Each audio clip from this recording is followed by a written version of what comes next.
चलिए, नमस्कार प्यारे साथियों, जय श्री महाकाल। मैं कुमार विनय स्वागत करता हूं आप सभी का आपके अपने रोजगार विद अंकित के इस ऑनलाइन प्लेटफॉर्म पर। उम्मीद करता हूं आप सभी प्यारे साथी स्वस्थ होंगे, मस्त होंगे, व्यस्त होंगे, लाजवाब होंगे, अपने माता पिता का ध्यान रख रहे होंगे और खूब अच्छे से मन लगा करके पढ़ाई भी कर रहे होंगे, है ना। चलिए, नमस्कार नमस्कार, जल्दी से एक बार जुड़ जाएंगे, है ना। सलोनी जी, पिंकी जी, है ना, जी जी जी करके भी नाम है, बहुत बढ़िया, अच्छा नाम है भाई। और भी बाकी लोग जुड़ जाएं। मोनिका, वरुण कश्यप, नमस्ते सर, बिल्कुल राम राम, है ना। रोशनी, स्वाति, नितिन, श्याम, अंकित, रागिनी, आयुषी के, नमस्ते नमस्ते नमस्ते, प्रवीण भाई। चलो, आज का हमारा टॉपिक क्या है मेरे दोस्त। तो आज की जो हमारा टॉपिक होने वाला है, आज की हमारी क्लास का जो टॉपिक है वो अर्थव्यवस्था के प्रकार है। तो हेडिंग डाल देंगे अर्थव्यवस्था के प्रकार। अर्थव्यवस्था के प्रकार। कल हमने आर्थिक क्षेत्र के बारे में पढ़ा था कि कुल मिलाकर के आर्थिक क्षेत्रों की संख्या कितनी है और आर्थिक क्षेत्र कौन कौन से हैं, है ना। तो अर्थव्यवस्था के प्रकार आज का हमारा हेडिंग है, अर्थव्यवस्था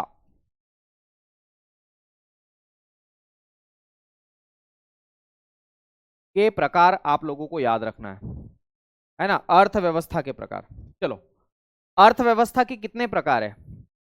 तो टाइप्स ऑफ इकोनॉमी, अंग्रेजी में इसे बोलते हैं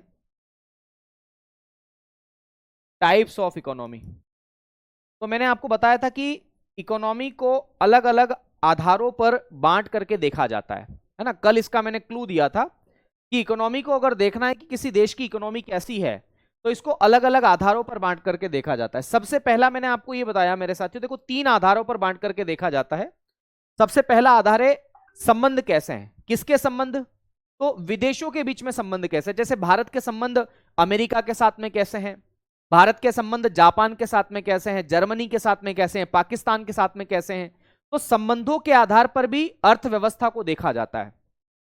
तो पहला लिखेंगे संबंधों के आधार पर, या संबंधों के आधार पर नहीं लिखेंगे, लिखेंगे वैदेशिक संबंधों के आधार पर। तो लिखेंगे वैदेशिक संबंधों के आधार पर, on the basis of foreign relation.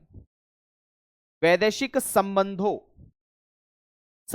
के आधार पर, इसको अंग्रेजी में किस नाम से जानते हैं, तो on the basis of foreign relation.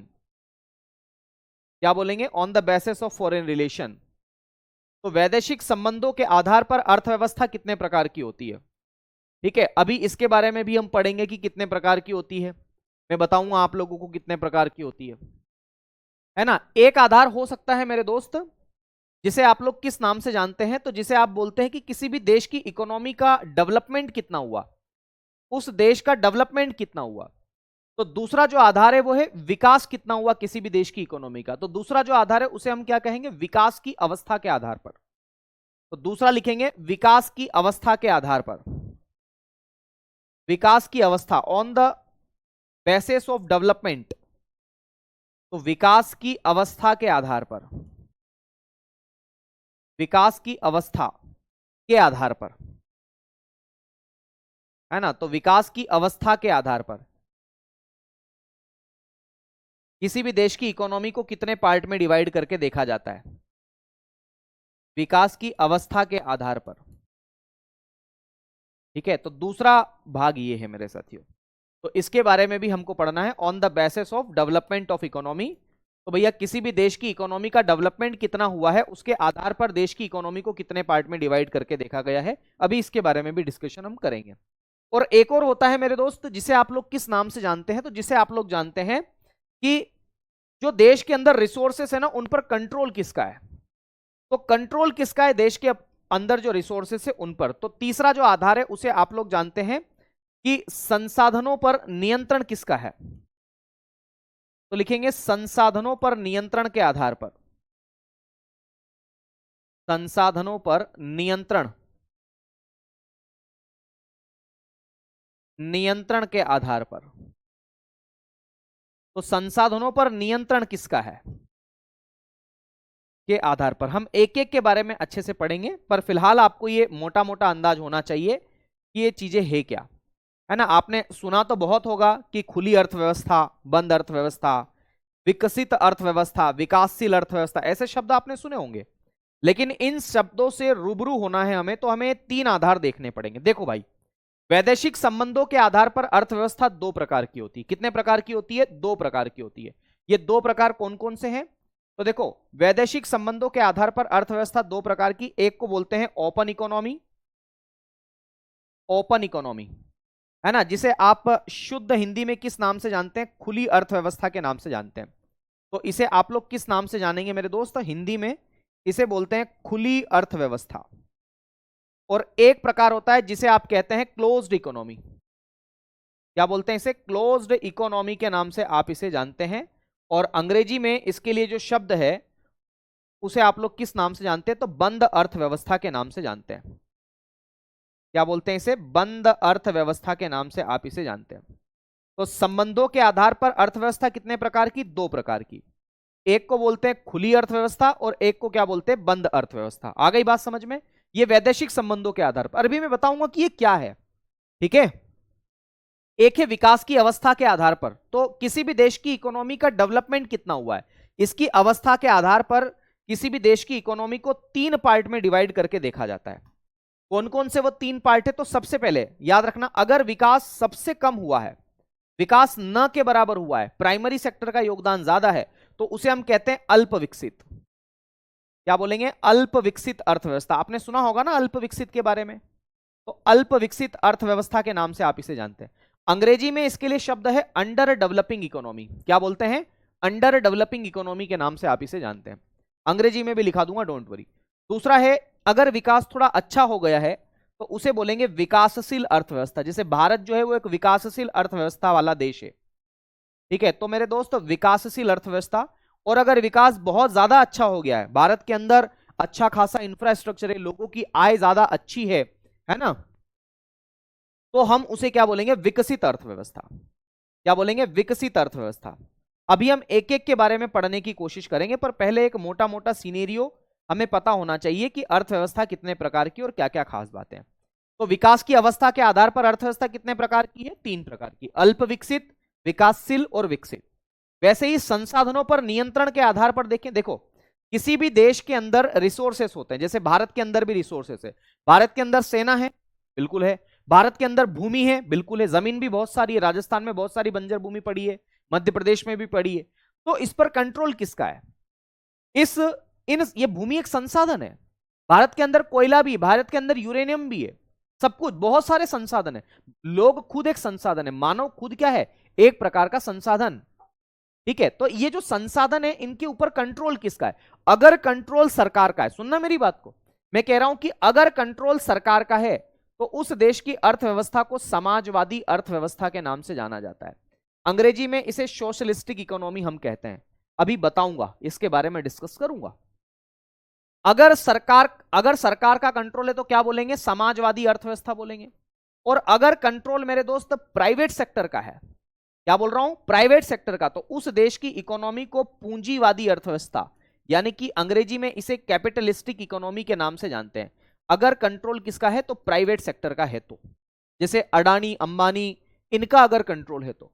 अगर कंट्रोल सरकार और निजी क्षेत्र दोनों का है तो उसे आप लोग बोलते हैं मिश्रित अर्थव्यवस्था। तो आपने तीनों के तीनों नाम सुने कि नहीं सुने, है ना? तो उसे बोलते हैं मिश्रित। और मिश्रित में किस किस का कंट्रोल होता है? तो सरकार एवं निजी क्षेत्र, सरकार एवं प्राइवेट सेक्टर दोनों साथ मिलकर के काम करते हैं। और आपने कई बार सुना होगा कि भारत की इकोनॉमी कैसी इकोनॉमी है? तो मिश्रित अर्थव्यवस्था है। भारत की इकोनॉमी कैसी इकोनॉमी है? तो भारत जो है वो ओपन इकोनॉमी वाला देश है। भारत की इकोनॉमी कैसी इकोनॉमी है? तो भारत जो है विकासशील अर्थव्यवस्था के अंतर्गत आता है। तो हमें अब तीनों को समझने की कोशिश करना है कि ये क्या है और कैसे कैसे सवाल आपकी परीक्षा में यहां से पूछे जा सकते हैं। करें शुरू? करें शुरू, चलिए। सबसे पहले हम बात करेंगे मेरे दोस्त आपके वैदेशिक संबंधों के आधार पर अर्थव्यवस्था के प्रकारों की, ठीक है। तो हम इसके बारे में चर्चा यहां पर कर लेते हैं, ठीक है। एक मिनट जरा, चलो पहले इस के बारे में ही चर्चा कर लेते हैं। पढ़े? तो सबसे पहला हेडिंग डालेंगे वैदेशिक संबंधों के आधार पर अर्थव्यवस्था के प्रकार।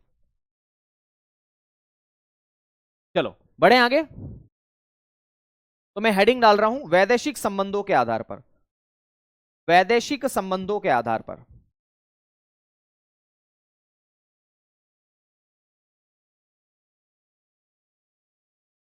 वैदेशिक संबंधों के आधार पर।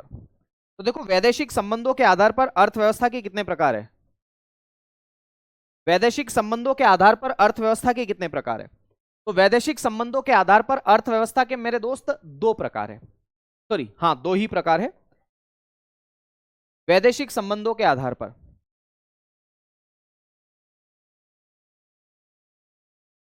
वैदेशिक संबंधों के आधार पर,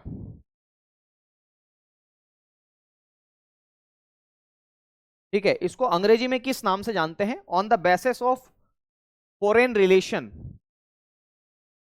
है ना। तो वैदेशिक संबंधों के आधार पर अर्थव्यवस्था, on the basis of foreign relation, या इंटर रिलेशन भी बोल सकते हैं इसे, on the basis of inter relation और फॉरेन रिलेशन। देखो संबंध प्रत्येक व्यक्ति के अलग अलग हो सकते हैं। जैसे मैं बात करूं, मेरा संबंध मेरे दोस्त के साथ कैसा है, सुनना मेरी बात को।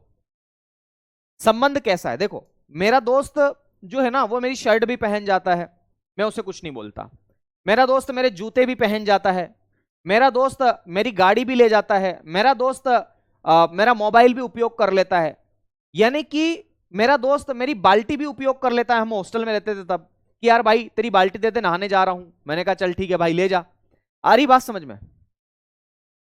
तो रिंकू क्या हुआ कि मेरा जो दोस्त था ना उसके साथ में मेरा ऐसा संबंध था कि जो मेरे पास में संसाधन थे, जो मेरे पास में चीजें थी वो उसका उपयोग कर लेता था, और मैं भी उसके पास में जो चीजें थी उसका भी उपयोग कर लेता था। आ गई बात समझ में?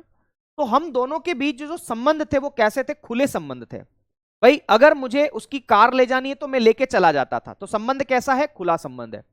अगर उसे मेरी बाइक की जरूरत है तो वो भी ले जाता था। तो देखो संबंध जब ऐसे हो ना कि जब हम किसी की वस्तुओं का उपयोग कर लेते हैं, कोई हमारी वस्तुओं का उपयोग कर रहा है, लेना देना चलता रहता है, तो ऐसे संबंध को हम किस नाम से जानते हैं?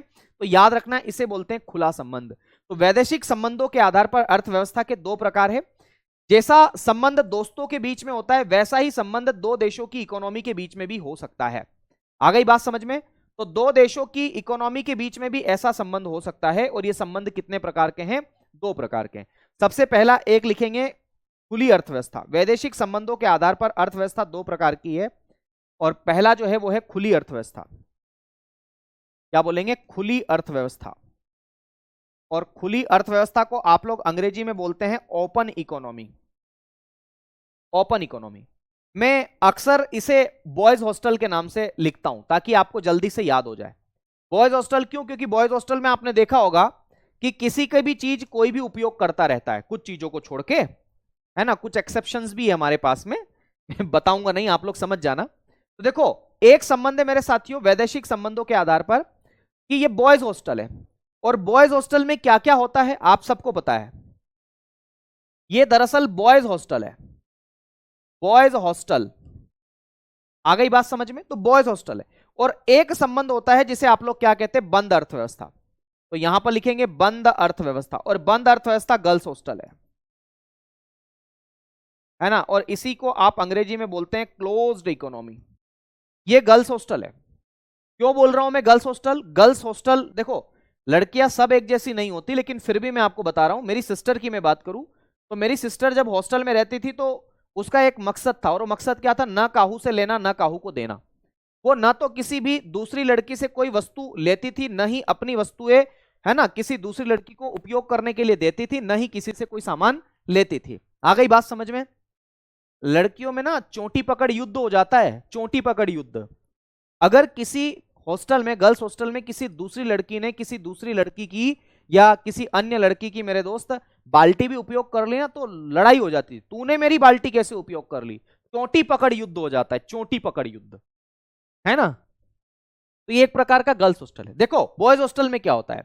बॉयज हॉस्टल में एक बात हमेशा याद रखना है, जो मेरा है सो तेरा है, जो तेरा है सो मेरा है।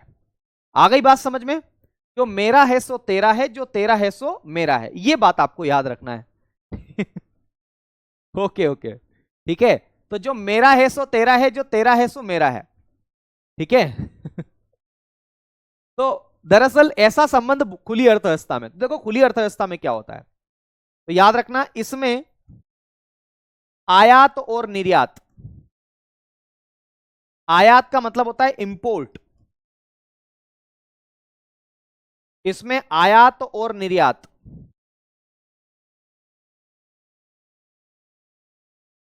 आयात और निर्यात, निर्यात को हम बोलते हैं एक्सपोर्ट, इसमें आयात और निर्यात दोनों को स्वीकार किया जाता है, दोनों को स्वीकार, स्वीकार का मतलब होता है एक्सेप्ट, इसमें आयात और निर्यात दोनों को स्वीकार किया जाता है।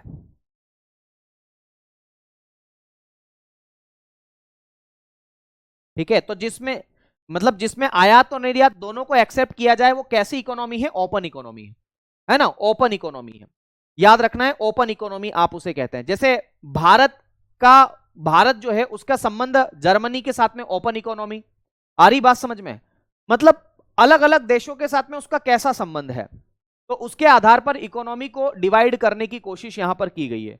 तो भारत की जो इकोनॉमी है उस इकोनॉमी का संबंध अन्य देशों के साथ में कैसा है, तो ओपन है। हमारा अलग अलग देशों के साथ में अलग अलग संबंध हो सकता है। आ गई बात समझ में, तो याद रखना है इसमें आयात और निर्यात दोनों को स्वीकार किया जाता है। खुली अर्थव्यवस्था जो है इसे उदारवादी अर्थव्यवस्था के नाम से भी जानते हैं। क्या बोलते हैं इसे, उदारवादी अर्थव्यवस्था।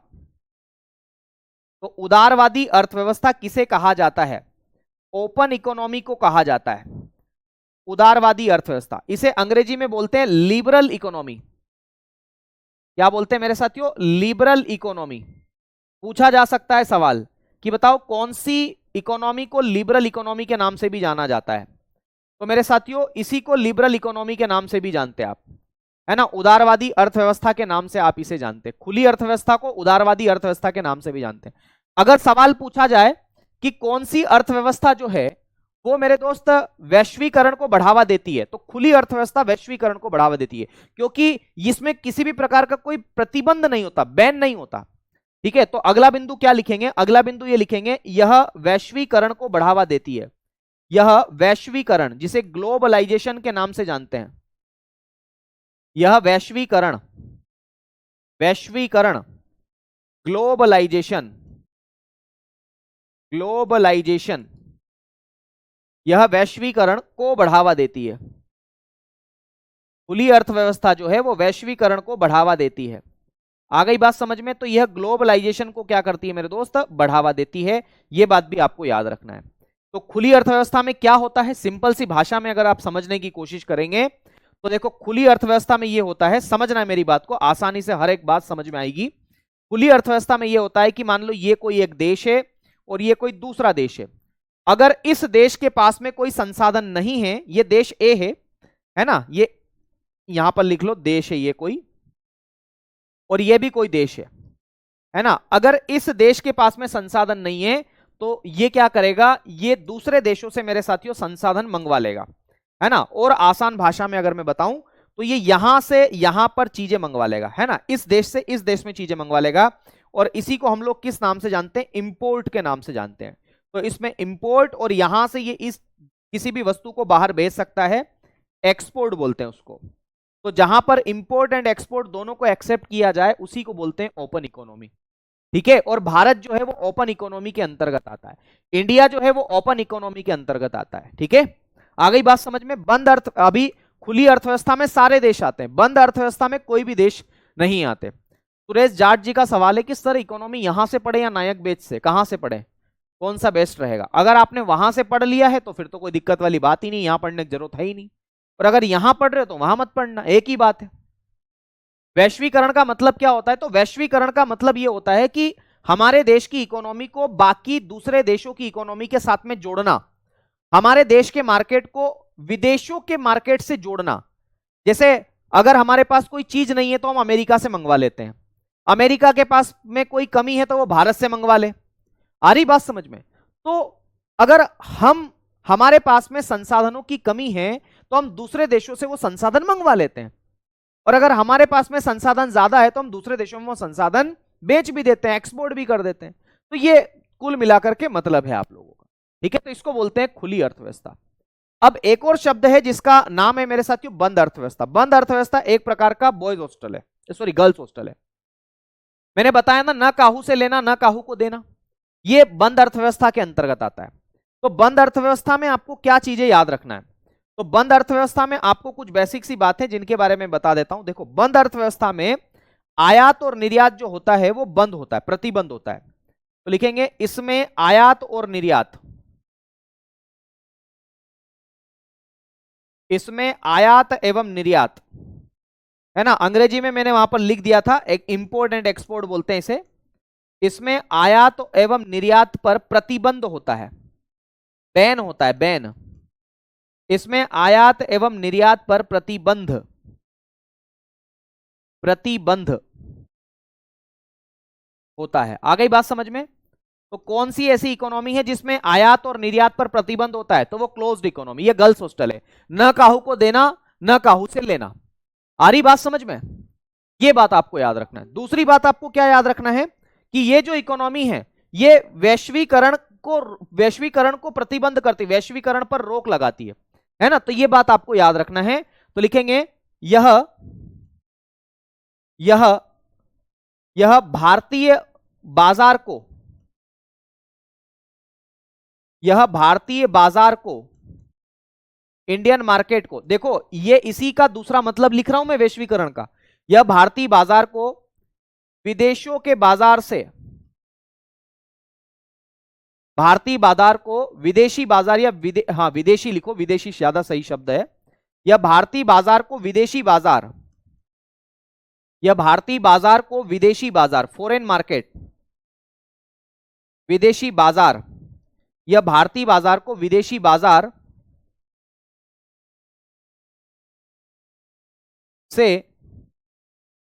विदेशी बाजार से अलग करती है, अलग करती है। मुझे बताओ, भारतीय बाजार को विदेशी बाजार के साथ में जोड़ने की बात कौन सी इकोनॉमी करती है? ओपन इकोनॉमी करती है। भाई साहब समझना पड़ेगा, कॉन्सेप्ट को समझो आप, ठीक है, कॉन्सेप्ट को समझो। कोई मतलब नहीं है रट्टाफिकेशन करने से। अगर कोई देश दूसरे देश के साथ में आयात निर्यात कर रहा है, इंपोर्ट एक्सपोर्ट कर रहा है, तो वो ओपन इकोनॉमी। अगर कोई देश किसी दूसरे देश के साथ में इंपोर्ट एक्सपोर्ट नहीं कर रहा है तो वो क्लोज्ड इकोनॉमी। आ गई बात समझ में? ये कॉन्सेप्ट है, ये मूल कॉन्सेप्ट है। ठीक है सुमित भाई, आ गई बात समझ में? चलो, क्या बंद अर्थव्यवस्था का मतलब क्या है? तो मैंने आपको बता दिया कि जहां पर आयात और निर्यात नहीं होते वहां पर मेरे साथियों बंद अर्थव्यवस्था होती है ना। और इसका मतलब सिंपल सा है, ना तो कोई वस्तु यहां से वहां जा सकती है और न ही कोई वस्तु यहां से यहां आ सकती है। तो इंपोर्ट एंड एक्सपोर्ट दोनों पर क्या हो? बैन हो। तो ऐसी इकोनॉमी को आप लोग किस नाम से जानते हैं? क्लोज्ड इकोनॉमी के नाम से जानते हैं। ठीक है, बहुत ही सिंपल सी परिभाषा में। चलो, तो ये बातें आपको समझ में आ गई। यहां तक कोई दिक्कत किसी को? जल्दी से एक बार कमेंट करके बता दो कि हां सर यहां तक कोई दिक्कत नहीं है ना। जल्दी से एक बार कमेंट करके मुझे बता दो कि हां सर यहां तक की बात कोई दिक्कत नहीं है, हम लोग आगे बढ़ सकते हैं। ठीक है, बढ़े आगे, अगले बिंदु की ओर बढ़े मेरे दोस्त। एक बार जल्दी से मुझे बता दो कि हां सर यहां से आगे हम लोग बढ़ सकते हैं। तो हम लोग बढ़ लेते हैं आगे। अब हमें क्या पढ़ना है? तो अब हमें पढ़ना है खुली और बंद, तो समझ में आ गई ना। अब हमें विकास की अवस्था के आधार पर अर्थव्यवस्था पढ़ना है। तो विकास की अवस्था के आधार पर अर्थव्यवस्था का मतलब क्या है वो हम पढ़ते हैं। पहले मैं आपके कमेंट लेता हूं। मासूम अंसारी कह रहे हैं उदारवादी और वैश्वीकरण का मतलब क्या है? उदारवादी का मतलब होता है लिबरल। जैसे अगर मान लो आप अपने घर पर, आपके माता पिता आप लोगों के लिए कठोर रवैया अपना ले कि ए बालक तू 8 बजे के बाद घर से बाहर नहीं जाएगा, तो ये थोड़ा सा नियम टाइट कर दिए ना, है ना। तो ये मेरे साथियों ये उदारवादी रवैया नहीं। उदार का मतलब अरे अपना बच्चा है, आ जाएगा बेटा, 12 बजे तक आ जा, पर गलत काम मत करना, अच्छे काम करना, लाइब्रेरी ही जाना। इसका मतलब है कि नियमों को सरल करना, इसको बोलते हैं उदार। उदार का मतलब है थोड़ा ठंडा रवैया अपनाना, ठीक ठाक तरीके, मतलब अच्छा तरीका अपनाना। उदार का मतलब ये होता है। ठीक है, भाईचारा ऑन टॉप कहां पर है? ओपन इकोनॉमी में, है ना। और भाईचारा ऑन टॉप ओपन इकोनॉमी और क्लोज, तूने मेरी बाल्टी, घमासान, चोटी पकड़, ये सब किस में होगा? इधर होगा। मैंने हर एक बात अंग्रेजी में लिखी है। देखो, ये इंडियन मार्केट को फॉरेन मार्केट से क्या करती है? अलग करती है, सेपरेट करती है। तो लिखेंगे it is separate Indian market to foreign market. आ गई बात समझ में? इधर क्या लिखेंगे वैश्वीकरण में? तो ये ग्लोबलाइजेशन को बढ़ावा देती, इट प्रमोट्स ग्लोबलाइजेशन, है ना। ऐसे तो मैं हर एक बात को, ये इंपोर्ट एंड एक्सपोर्ट इसमें बैन होता है। हर एक चीज को अब आप बोलो EZMR भी लिख दो तो वो संभव नहीं है, ठीक है। चलो बात आ गई समझ में। अब हम बात करेंगे विकास की अवस्था के आधार पर अर्थव्यवस्था के प्रकार। तो लिखेंगे किसी भी देश की इकोनॉमी का विकास कितना हुआ है, तो हेडिंग डालेंगे विकास की अवस्था के आधार पर, विकास की अवस्था के आधार पर, विकास की अवस्था के आधार पर, on the basis of development,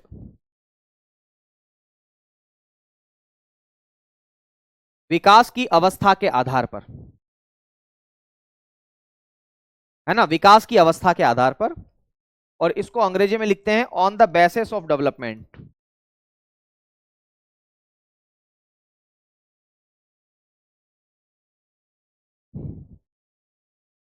on the basis of development.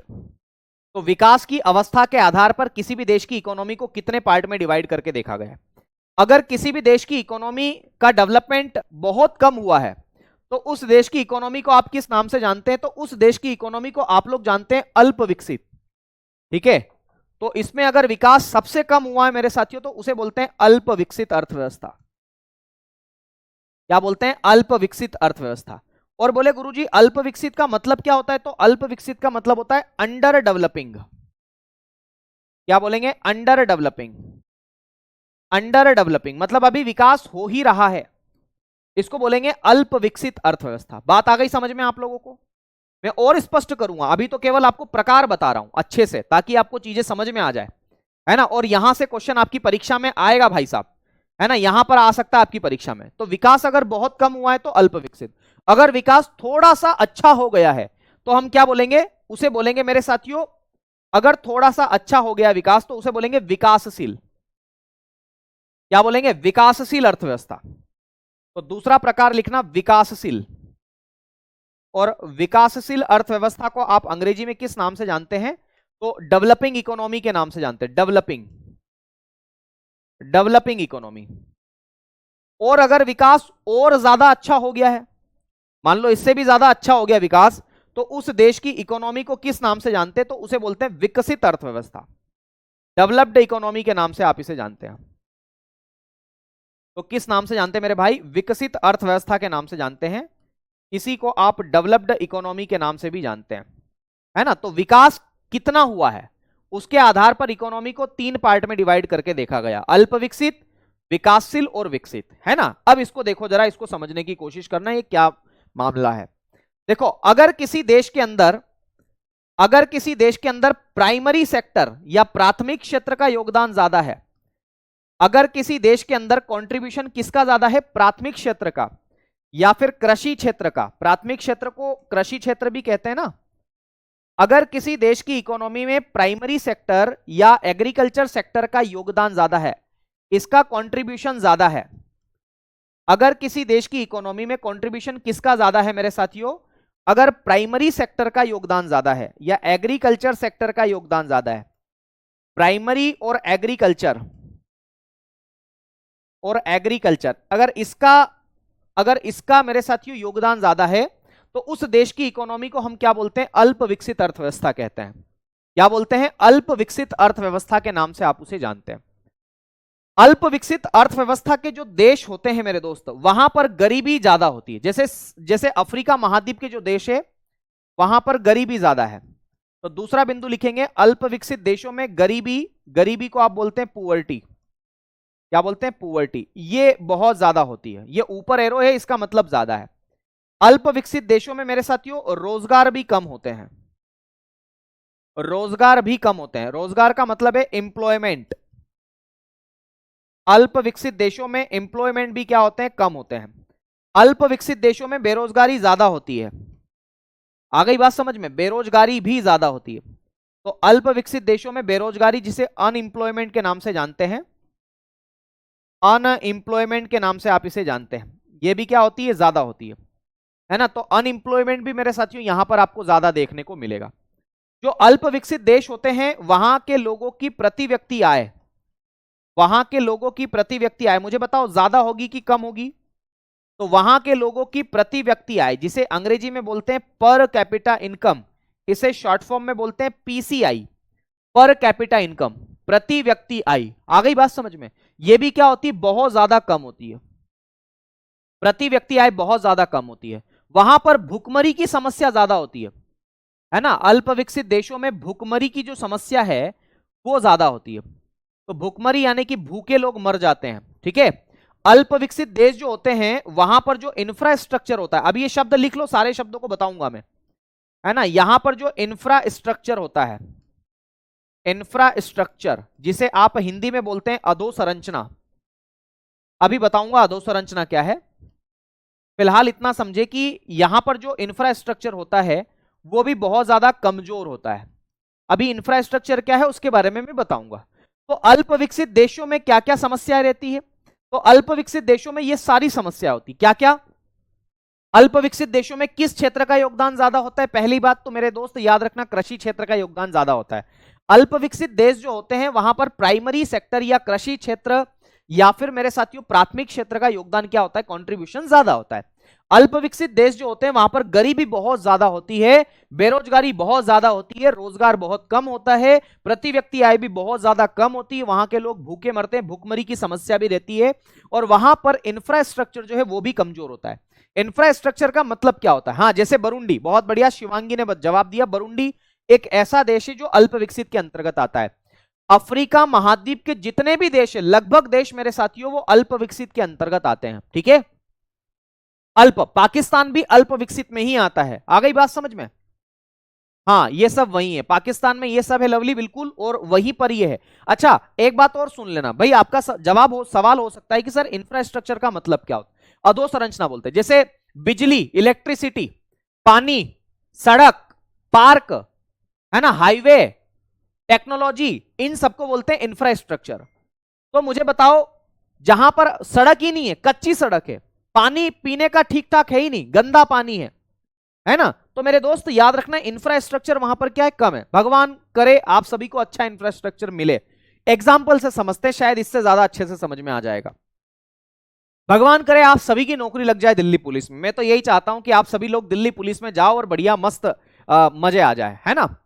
तो मेरे दोस्त मान लो आपकी नौकरी लग गई, और ऐसा नहीं होगा ऐसे, मतलब नौकरी लग जाएगी, इसके बाद जो बता रहा हूं वैसा नहीं होगा।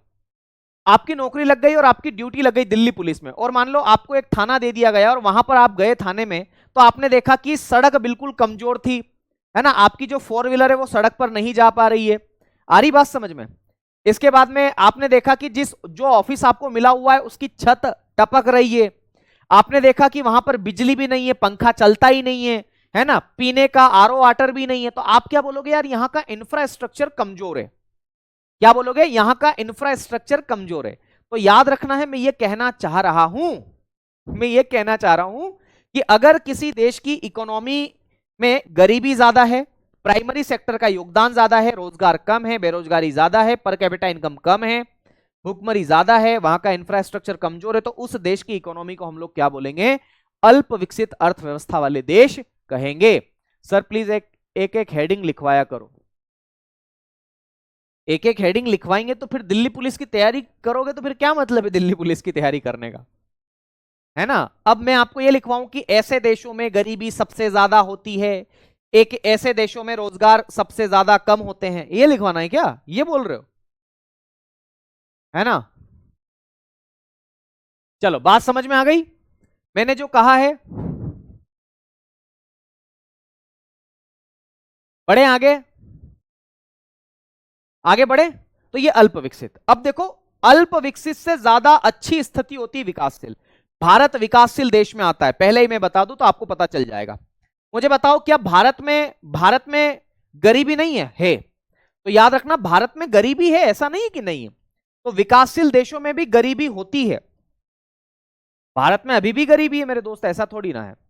तो विकासशील देशों में गरीबी होती है, पुअर्टी है, लेकिन इन देशों की तुलना में तो कम ही है, अल्प विकसित से थोड़ी अच्छी कंडीशन है, तो गरीबी कम है। देखो यहां पर मैंने 2 एरो लगाए थे नीचे, अच्छा हाँ 2 एरो लगाए थे मेरे साथियों ऊपर, तो याद रखना यहां पर एक ही एरो लगा रहा हूं, मतलब इसकी तुलना में थोड़ी कम है। क्या भारत में बेरोजगारी नहीं है, लेकिन इन देशों की तुलना में मेरे साथियों कम है, तो बेरोजगारी भी है लेकिन इन देशों की तुलना में क्या है, कम है, तो एक ही डंडा बना रहा हूं, यहां पर 2 डंडे थे। क्या भारत में रोजगार की कमी नहीं है, तो भारत में रोजगार कम है, लेकिन बहुत ज्यादा कम नहीं है यहां की तुलना में। तो एक ही डंडा बना रहा हूं, इसका मतलब है कि इससे तो अच्छी स्थिति है। क्या भारत में, मेरे दोस्त याद रखना, भारत में प्रति व्यक्ति आय कैसी है? तो इसकी तुलना में तो अच्छी ही है। तो अल्प विकसित देशों की तुलना में भारत के लोगों की प्रति व्यक्ति आय, जिसे per capita income short form में पीसीआई बोलते हैं, ये ठीक ही है ना, पीसीआई बोलते हैं इसको। क्या बोलते हैं? पीसीआई। तो कैसी है ये मेरे साथियों? है तो सही कम, लेकिन ज्यादा कम नहीं, इसकी तुलना में तो ठीक है। ठीक है, मुझे एक बात बताओ, भारत में इंफ्रास्ट्रक्चर कैसा है? तो भारत में रोड, पार्क, हाईवे सब कुछ है, लेकिन इसकी तुलना में अच्छा है। लेकिन फिर भी अमेरिका, जर्मनी, जापान की तुलना में तो कमजोरी है अगर इससे तुलना करेंगे तो। ठीक है, आ गई बात समझ में? तो याद रखना, इंफ्रास्ट्रक्चर, इंफ्रास्ट्रक्चर जिसे अधोसंरचना भी कहते हैं, ये भारत में कैसा है? कमजोर तो है। अभी भी हमारे यहाँ ट्रेन एक्सीडेंट है ना, किसी पक्षी से, किसी पशु से अगर वंदे भारत टकरा जाए तो स्थिति गंभीर हो जाती है। पर हाँ, इसमें सुधार की पर्याप्त गुंजाइश है। तो भारत में अभी भी गरीबी है, लेकिन अल्प विकसित देशों की तुलना में कम है। अल्प विकसित देशों की तुलना में विकासशील देश जो होते हैं, वहां की जो इकोनॉमी होती है वो थोड़ी अच्छी होती है। अगर इससे भी अच्छी इकोनॉमी की हम बात करेंगे तो वो विकसित अर्थव्यवस्था है। और आपने देखा होगा विकसित अर्थव्यवस्था की क्या कंडीशन है। विकसित अर्थव्यवस्था जहां पर है, जैसे जर्मनी, जापान, है ना, ये विकसित अर्थव्यवस्था वाले देश है। तो यहां पर गरीब भी, मेरे साथियों याद रखना, गरीबी होती है, ऐसा नहीं है। अमेरिका में भी गरीबी होती है, लेकिन वहां का जो गरीब है ना, उसके पास कार होगी। वहां का गरीब भारत के अमीर जैसा है। है ना, मैं क्या कह रहा हूं कि वहां का जो गरीब है ना, वो भारत के अमीर जैसा गरीब है। कार वाला गरीब, हम क्या बोलेंगे, ये कार वाला गरीब आ गया। ठीक है। चलो, तो मेरे साथियों, विकासशील देशों में गरीबी होती है, लेकिन लेकिन मेरे साथियों याद रखना, विकासशील देशों में गरीबी होती है, लेकिन अल्प विकसित की तुलना में ठीक ठाक स्थिति होती है, और विकासशील की तुलना में थोड़ी कम होती है। तो विकसित देशों में गरीबी होती है, याद रखना, पुअर्टी इसके अंदर भी है। इसके अलावा बेरोजगारी है क्या? ऐसे यहां पर बेरोजगारी न के बराबर ही होती है, लेकिन फिर भी होती तो है। लोगों को काम तो मिलना चाहिए ना, तो बेरोजगारी तो यहां पर भी है, लेकिन हमारे देश की तुलना में थोड़ी अच्छी कंडीशन है। यहां पर लोगों की जो प्रति व्यक्ति आय है, जिसे पीसीआई के नाम से जाना जाता है, पर कैपिटा इनकम, वो ठीक ठाक है। अमेरिका, जर्मनी, जापान में प्रति व्यक्ति आय अच्छी खासी है, लोग अच्छा खासा कमाते हैं, डॉलर में कमाते हैं, है ना। इसके अलावा अगर हम बात करें तो अवसंरचना, अधोसंरचना जिसे आप कहते हैं, इंफ्रास्ट्रक्चर, मैंने अंग्रेजी में लिखा तो वही लिखो। मुझे बताओ, जर्मनी, जापान, इंफ्रास्ट्रक्चर, वहां का इंफ्रास्ट्रक्चर कैसा है? बहुत अच्छी कोटि का है। तो इंफ्रास्ट्रक्चर भी अच्छी कोटि का है। पता चला कि वहां पर मेरे साथ क्यों उड़ने वाली कार चल रही हो, है ना। वहां पर जापान में आपने देखा होगा ना, है ना, जापान में जो ट्रेन चलती है वो भी कितनी अच्छी ट्रेन है, बहुत कम समय में बहुत ज्यादा दूरी तय करती है। तो कमजोरी तो है, तो ये भी आपको याद रखना है। सबसे ज्यादा कमजोर स्थिति कहां की है? अल्प विकसित की। सबसे अच्छी स्थिति कहां की? विकसित की। अब मैं कुछ एग्जाम्पल भी आपको बता देता हूं। देखो, एग्जाम्पल बड़े इंपॉर्टेंट है। विकसित देशों में कौन कौन से उदाहरण आपको देखने को मिलेंगे? एक यूएसए आप लोग याद रखना, चीन आपको याद रखना है, जर्मनी आपको याद रखना है, जापान याद रख लेना, फ्रांस याद रख लेना, है ना, रूस भी आप इसके अंदर याद रख सकते हैं। तो ये सारे देश जो है वो विकसित देशों के अंतर्गत आते हैं। विकासशील देशों में मेरे साथियों आपका अपना इंडिया, ठीक है, ये विकासशील देशों में है। और भी देश है, लेकिन कोई मतलब नहीं है। सवाल सीधा सीधा आता है कि भारत जो है वो किस इकोनॉमी के अंतर्गत आता है? तो विकासशील के अंतर्गत आता है। ठीक है, बहुत बढ़िया। कुणाल कह रहे हैं साथ के साथ सब याद हो रहा है, नोट्स बनाने की जरूरत नहीं पड़ेगी, because economics is a conceptual subject. But फिर भी कुणाल भाई आप नोट्स बना लेना, क्योंकि आज याद हो गया है, 2 दिन तक याद रहेगा, तीसरे दिन भूल जाओगे अगर रिवीजन नहीं किया तो। ठीक है, चलो। अच्छा, एक बात बताओ, ये जो अल्प विकसित इकोनॉमी वाले देश है, अंडर डेवलपिंग इकोनॉमी वाले देश है, यहां पर क्या आ जाएगा? तो अफ्रीका कॉन्टिनेंट के लगभग देश मेरे साथियों, अफ्रीका महाद्वीप जो है उसके लगभग देश, जैसे घाना हो गया, बरुंडी हो गया, जिम्बाब्वे हो गया, ये सब के सब इसमें आएंगे। डेवलपिंग कंट्री में भुखमरी नहीं होती है क्या? है ना, हमारे यहां भी भुखमरी है, ठीक ठाक भुखमरी है ना। लेकिन सवाल ये नहीं आएगा कि बताओ डेवलपिंग में भुखमरी है कि नहीं। सवाल कॉन्सेप्ट का है, समझने का है। ठीक है, समझने का है। चलो, अब ये इतनी सारी बातें मैंने बताई, अब मुझे आप लोग कमेंट करके बताओ क्या मैंने जो अभी पढ़ाया वो आपको समझ में आया? जल्दी से बताओ एक बार।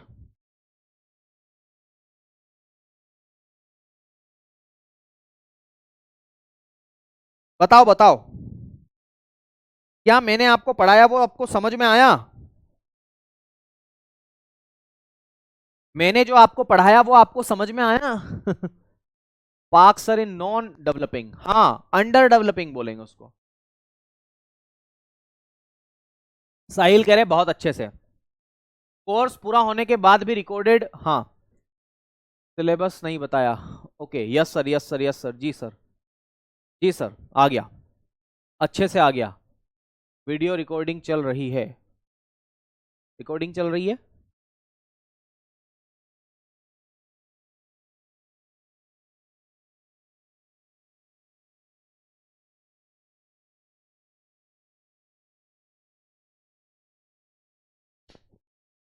तो percent all is clear, okay, बहुत बढ़िया। कोर्स पूरा होने के बाद देख लेंगे, देख लेना तब देख लेना, पर अभी देख लो ना। जो काम हम बाद के ऊपर छोड़ देते हैं वो काम कभी पूरे नहीं होते लला। एमपी वाले हैं हम, ओहो एमपी वाले हैं। तो कैसन हो, कैसर कई मौज में हगड़ा, सब बढ़िया हो नी?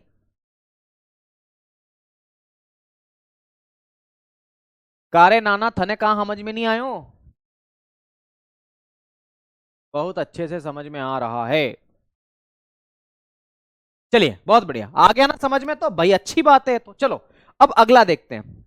अगला एक अर्थव्यवस्था का प्रकार है कि संसाधनों पर नियंत्रण किसका है, संसाधनों पर स्वामित्व किसका है, इसके आधार पर देखते हैं। तो अगला हेडिंग डालेंगे संसाधनों पर नियंत्रण के आधार पर अर्थव्यवस्था।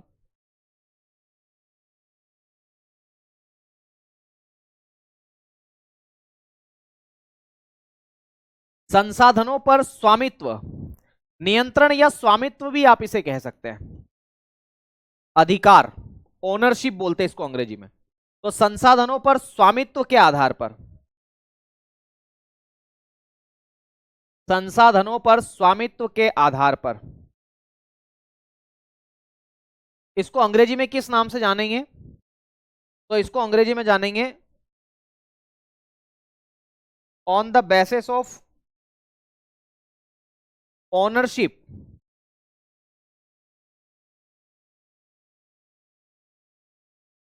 On resources. जो देश के अंदर रिसोर्सेस है उस पर ओनरशिप किसकी है, उस पर स्वामित्व किसका है ना, इसके आधार पर हमें इकोनॉमी के प्रकार को देखना है। देखो, अगर ओनरशिप सरकार की है, याद रखना, तो उसे बोलते हैं समाजवादी अर्थव्यवस्था। क्या बोल रहा हूं, अगर ओनरशिप सरकार की है तो उसे बोलते हैं समाजवादी अर्थव्यवस्था। समाजवादी अर्थव्यवस्था, क्या बोला मैंने, अगर ओनरशिप सरकार की है तो उस अर्थव्यवस्था को समाजवादी के नाम से जाना जाता है, और समाजवादी को हम सोशलिस्टिक इकोनॉमी के नाम से जानते हैं। क्या बोलते हैं इसे, सोशलिस्टिक इकोनॉमी, समाजवादी अर्थव्यवस्था या सोशलिस्टिक इकोनॉमी आप इसे कह देते हैं। ठीक है, सोशलिस्टिक इकोनॉमी।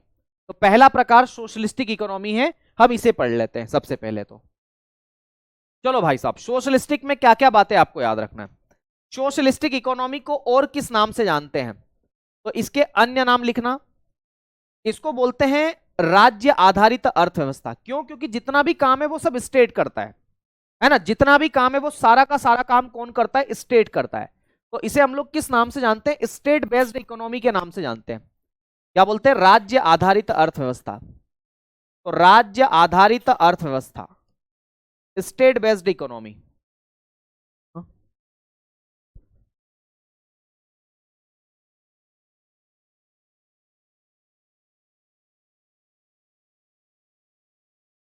इसका क्या नाम है, राज्य आधारित अर्थव्यवस्था के नाम से आप इसे जानते हैं, राज्य आधारित अर्थव्यवस्था। और राज्य आधारित अर्थव्यवस्था को अंग्रेजी में किस नाम से जाना जाता है, state based economy, state based economy, है ना, इसको हम बोलते हैं स्टेट बेस्ड इकोनॉमी के नाम से। तो याद रखना है कौन सी इकोनॉमी को स्टेट बेस्ड इकोनॉमी बोलते हैं, तो याद रखना है राज्य आधारित अर्थव्यवस्था, इसको स्टेट इकोनॉमी के नाम से जाना जाता है। दूसरी बात, समाजवादी अर्थव्यवस्था में, समाजवादी अर्थव्यवस्था जो है ये कॉन्सेप्ट किसने दिया था, ये किसकी देन है, ऐसा पूछा जा सकता है कि ये इकोनॉमी जो है वो किसकी देन है। तो याद रखना है एक व्यक्ति है जिनका नाम है कार्ल मार्क्स। नाम सुना है आपने, समाजवाद के पप्पा है ये। तो याद रखना है ये किसकी देन है, कार्ल मार्क्स की देन है, ये कार्ल मार्क्स की देन है ना। और ये कार्ल मार्क्स जो थे वो सोवियत संघ के थे मेरे दोस्त, कार्ल मार्क्स की देन है। और कार्ल मार्क्स की एक पुस्तक है मेरे साथियों, कार्ल मार्क्स की एक पुस्तक है, इनकी एक बुक है जिसका नाम क्या है, तो इस पुस्तक का नाम है मेरे साथियों दास कैपिटल। ये दास कैपिटल नाम है। फिर से समझो अगर नहीं समझ में आया तो, मैं ये कह रहा हूं कि समाजवादी अर्थव्यवस्था जो है ये किसकी देन है, तो ये कार्ल मार्क्स नाम के एक व्यक्ति हैं उनकी देन है। कार्ल मार्क्स ने, सर स्पीड थोड़ी फास्ट करिए प्लीज, इससे ज्यादा फास्ट नहीं हो सकती भाई, इससे ज्यादा फास्ट तो फिर आप मेरे को दौड़ा दो 2 की स्पीड में, वो फास्ट हो जाएगा, है ना। इससे ज्यादा मैं फास्ट बोल ही नहीं सकता, संभव ही नहीं है। आप रिकॉर्डेड देख लो, 2 की स्पीड से दौड़ाओ, दौड़ाओ मास्टर को 2 की स्पीड से करके खत्म, है ना। इससे ज्यादा तो संभव ही नहीं है, अपुन की लिमिट है यार, अपुन इतना कितना दौड़ेगा ये बताओ। Machine, I am not a machine. फिर से समझो, लिंक टूट गई। मैं ये कहना चाह रहा हूं कि समाजवादी अर्थव्यवस्था जो है इसके जनक कौन है, ये किसकी देन है, जनक बोल दो, फादर बोल दो, देन बोल दो, कोई बात नहीं, है ना। तो मैं ये कहना चाह रहा हूं ये कार्ल मार्क्स नाम के एक व्यक्ति हैं, है ना, उनकी देन है। उनकी पुस्तक का नाम क्या है, कार्ल मार्क्स की, तो कार्ल मार्क्स की पुस्तक का नाम है दास कैपिटल। क्या नाम है मेरे साथियों, दास कैपिटल। इस दास कैपिटल पुस्तक को क्या कहते हैं, तो इसे समाजवाद की बाइबल बोलते हैं, बाइबल ऑफ सोशलिज्म के नाम से भी आप इसे जानते हैं। क्या बोलते हैं इसे, समाजवाद की बाइबल, समाजवाद की बाइबल, समाजवाद की बाइबल, है ना। इसको अंग्रेजी में किस नाम से जाना जाता है, तो बाइबल ऑफ सोशलिज्म के नाम से जानते हैं इसे, Bible of socialism, Bible of socialism. फिर से बोल रहा हूं, बाइबल ऑफ सोशलिज्म, ठीक है, इसे आप कहते हैं समाजवाद की बाइबल, ठीक है। आ गई बात समझ में।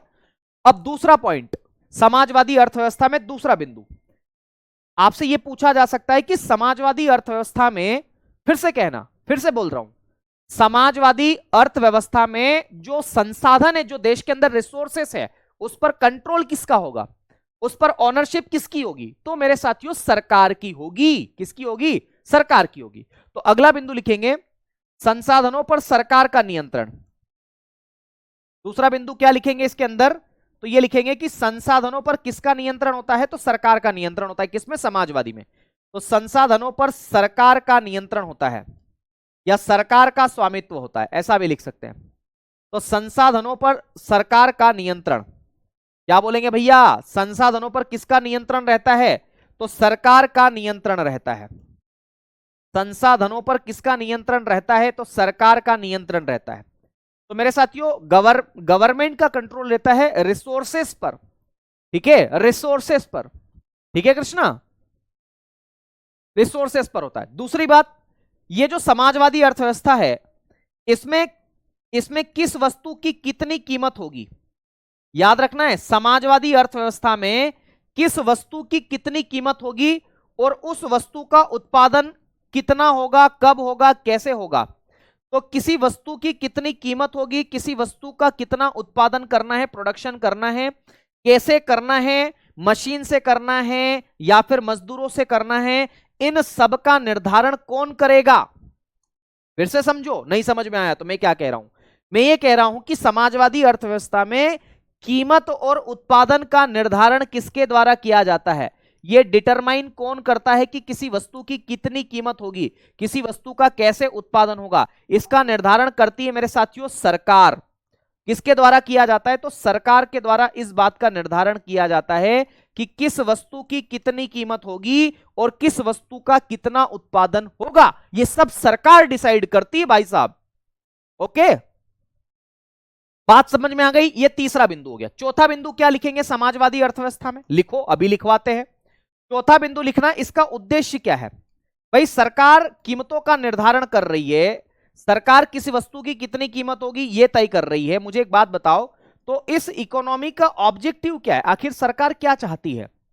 भाई सब कुछ सरकार ही डिसाइड कर रही है समाजवादी अर्थव्यवस्था में, तो इसका ऑब्जेक्टिव क्या है? तो मेरे भाई मैंने जब सरकार से पूछा कि भैया आपका क्या ऑब्जेक्टिव है, तो सरकार ने कहा जनता का कल्याण करना मेरा उद्देश्य है। मैंने कहा भाई साहब जनता का कल्याण करना? बोले हाँ जनता का कल्याण करना। तो इस समाजवादी अर्थव्यवस्था का जो उद्देश्य है, याद रखना है, वो क्या है? जनता का कल्याण करना। इसे इकोनॉमिक्स में बोलते हैं जन कल्याण।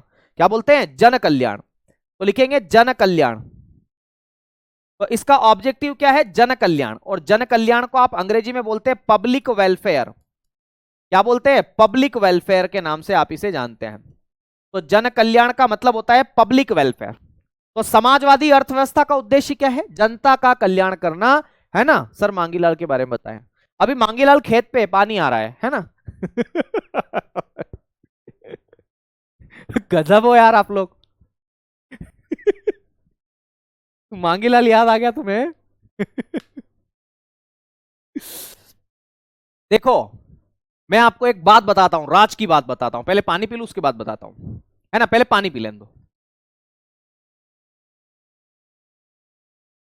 अब राज की बात बताता हूं, किसी को मत बताना आप। सुनो,